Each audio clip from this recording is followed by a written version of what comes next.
যারা আমাদেরকে নসিহত করে যে শিরক করিও না, আল্লাহর নৈকট্য লাভ করো, তারা এই শিরক করার কারখানা উদ্বোধন করে দেন নিজের পকেটের টাকা দিয়ে। তেমনি এক দৃষ্টান্ত দেখুন এই বক্তার বক্তব্যে।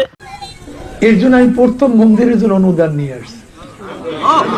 আমরা 14 ইউনিয়ন এবং এক পৌরসভায় মোটামুটি 50,000 টাকা করে 15টা মন্দিরে আমরা আপাতত দিতে আসি। পরবর্তীতে আশা করি পর্যায়ক্রমে সমস্ত মন্দিরগুলিতে দেব।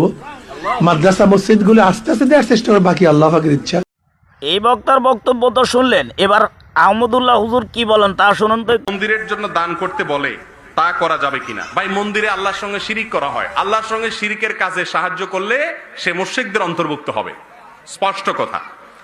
আপনি ইসলাম আপনাকে উদার হইতে বলছে, এত উদার হয় না যে কাপড় চোপড় সব খুলে দিয়ে দিবেন। এবার বলেন, আল্লাহর সাথে শরিক করার কারখানা যারা তৈরি করে দেন নিজের পকেটের পয়সা দিয়ে, তাদেরকে কি করা উচিত? আমার মতে এদেরকে গণহারে বয়কট করা উচিত। আপনারা কি বলেন? কমেন্টসে জানাবেন।